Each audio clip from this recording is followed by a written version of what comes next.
Assalamualaikum, kembali lagi di Schoolersmate, teman belajar kamu. Oke, di video kali ini aku akan bahas mengenai perjalanan selama kuliah S1 di ITB. Jangan lupa di subscribe ya. Oke, singkat cerita, kalau di ITB itu kita mahasiswa-mahasiswa baru harus diwajibkan selama 1 tahun belajar materi-materi persiapan, namanya TPB, tahap persiapan bersama. Nah, di situ kita belajar lagi materi-materi SMA seperti matematika yang berisi tentang kalkulus yang lebih dalam ilmunya, dan juga tidak boleh pakai cara yang pendek-pendek, harus cara yang panjang-panjang. Dan juga kita belajar kimia. Kita juga ada praktikumnya di kimia di laboratorium dan bikin laporan setiap praktikum. Fisikanya juga gitu, ada praktikumnya, terus juga bikin laporan setiap praktikum, dan nanti juga ada tugas besarnya. Nah, di sini aku yang paling kaget itu adalah ada codingnya. Sedangkan waktu SMA aku nggak belajar coding sama sekali. Dan juga kita belajar agama, PKN, bahasa Inggris, bahasa Indonesia, dan lain-lain. Nah, setelah kita selesai di masa TPB selama 2 semester, selanjutnya kita akan masuk ke jurusan yang kita inginkan. Nah, di sini saya akan bahas mengenai jurusan matematika di ITB. Oke, langsung saja. Di matematika ITB itu terdapat beberapa kelompok keahlian, atau mungkin di universitas lain juga hampir sama seperti yang di ITB. Oke, yang pertama itu ada kelompok keahlian analisis atau KK analisis. Nah, di sini di KK analisis kita belajar tentang, yang pertama itu tentang misalnya pembuktian rumus, seperti penjumlahan, kenapa 1 tambah 1 sama dengan 2, atau hal-hal yang lainnya. Selanjutnya itu kita akan belajar jenis-jenis bilangan baru yang sebelumnya kita nggak pernah belajar di SMA, seperti bilangan imajiner, bilangan kompleks, dan lain-lain. Nah, yang selanjutnya yaitu menurut aku, kalau belajar di KK analisis ini, kita akan melatih logika berpikir kita, dan kita melatih berpikir supaya sistematis. Nah, itu ada urutannya, jawaban dari pembuktiannya itu ada urutannya, nggak sembarang jawab, seperti itu. Nah, selanjutnya yaitu ada KK aljabar.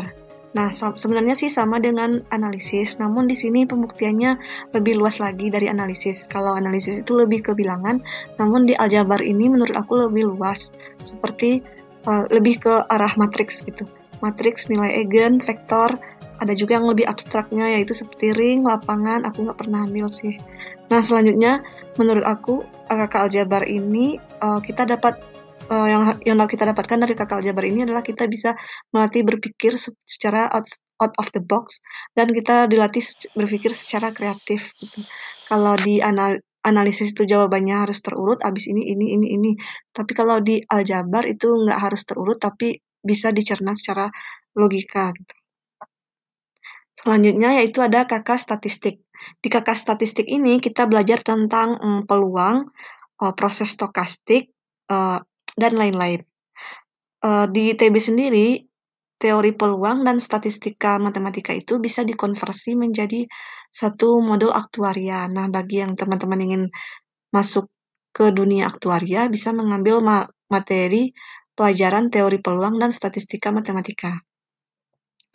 Dan selanjutnya yaitu adalah kelompok keahlian yang terakhir, yaitu kelompok keahlian matematika, industri, dan keuangan, atau biasa disingkat dengan MIK. Nah, di MIK ini kita belajar tentang banyak hal yang lebih luas daripada kakak-kakak yang sebelumnya, yaitu kita belajar tentang optimisasi seperti operation research, belajar tentang keuangan, di mana keuangannya yaitu bergabung antara matematika dan ekonomi, dan juga belajar tentang matematika biologi. Dan ini adalah menurut aku materinya lebih aplikatif dan lebih luas lagi. Matematika biologinya seperti matematika biologi yaitu yang tentang corona baru-baru ini kan. Ada salah satu dosen di ITB yang mempublikasikan penelitiannya mengenai corona. Nah, di sini kita bisa lebih luas menggali lagi permasalahan-permasalahan yang ada di kehidupan kita sehari-hari. Nah, ada satu lagi kakak yang ketinggalan, yaitu kakak kombinatorika.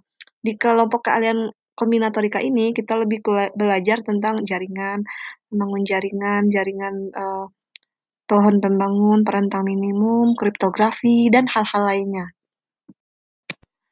Jadi, menurut aku kuliah di ITB itu rasanya seru, asik, menantang, punya teman-teman baru dari berbagai daerah di Indonesia, dan kita bisa juga belajar tentang kebudayaan Bandung, khususnya Sunda ya. Oke, sekian dulu video kali ini. Silahkan di-subscribe dan di-share ke teman-temannya agar tahu kuliah di Matematika ITB itu belajar apa aja dan bagaimana prosesnya. Seperti itu. Oke, sampai jumpa lagi di video selanjutnya. Assalamualaikum warahmatullahi wabarakatuh.